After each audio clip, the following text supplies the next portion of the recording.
Good day, everyone, and welcome to another episode of the Level Playing Field ProCast with your host, Dominic Green, Managing Partner of ATENANTco Commercial Real Estate Services. And on the ProCast, we help small, mid-sized businesses, startups, nonprofits, and more lease commercial real estate space on a level playing field. So for today's minicast, I would say again, we're going to talk about one of the, interesting topics or questions that we get asked quite often. What are these operating expenses? Um, when they start talking about rent. So you have the base rent, and then you hear about these triple nets. What are these? What are these operating expenses? I came from a space where everything was already included. Now they're asking me to pay the base rent plus operating expenses or these triple nets. What are these?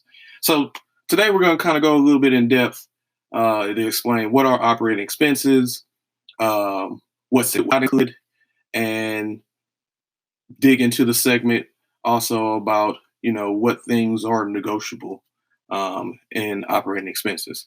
Because like I said, when we're asked this question, a lot of times if you're coming from an office space, maybe you got an industrial gross lease or something of that nature, or even if you're in a co-working space, let's say some of them, all your fees are all included. You're paying those operating expenses, just that the base rent or the rent number, the gross rent number that you're paying has been inflated to be able to not only cover the operating expenses, but also allow the landlord, the owner, to make a profit. So you just so happens that you don't see it when you make that one payment, but you are paying it. And what you're seeing now, especially in office and a lot of commercial real estate properties, the landlord, the owners are converting to more base rent plus triple net type leases, so they can push more of the expenses onto the tenant, and then that way they can have a little bit more of a net income for their property for cash flow, to pay their debt service, investors, so forth and so on. Whatever their investment objective is to own that property. So, like I said, operating expenses is just what it takes to operate a building. And your operating expenses are going to include things like property taxes. Everybody pays taxes. Retail, office, industrial. There is a tax rate depending on what city you're in. If you're in Frisco, if you're in Dallas, Frisco with all the development that's going on. Well, for those guys who are in the DFW area, but Frisco and those areas that are expanding, have rapid development going on. The triple nets, but the property taxes are going to be a little bit higher, right? From the taxing entity, to keep it in line to pay for the services for all the new development and so forth and so on.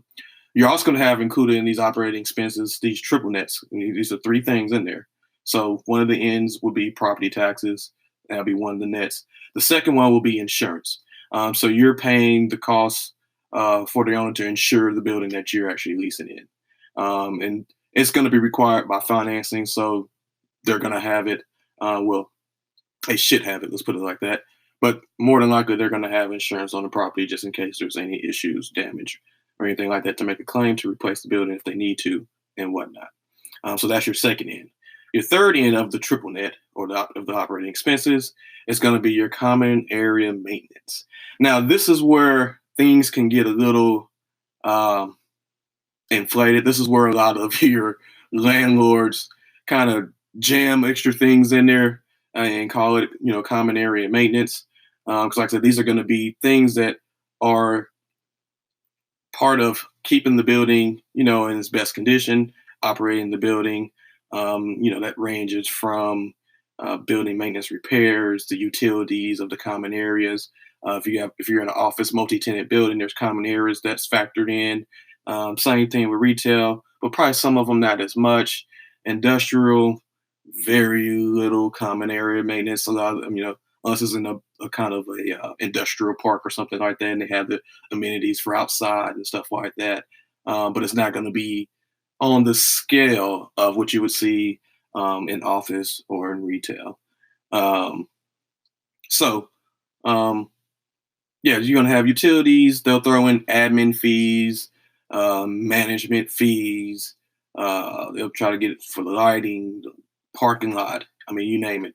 Um, like I said, anything that typically is required to upkeep the building, they're going to pass that expense to your portion, though, of the building. Especially if you're in a multi-tenant building, it's only the portion that you're responsible for that you're actually leasing is what's going to be allocated, as they say, prorated to you. So you're not necessarily being charged for the entire building unless you're a single tenant in that building.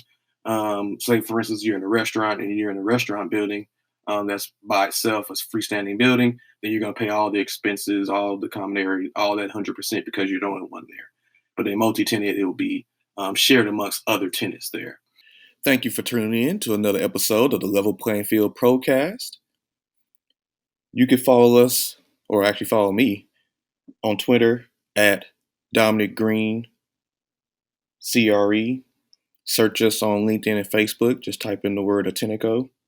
Or you can follow go to my personal profile on LinkedIn at Dominic Green Tenant Rep Advisor. For more information about us, go to our website at www.ATENANco.com. And for immediate assistance, you can give us a call at 214-247-6211. And until next time, happy leasing, everyone.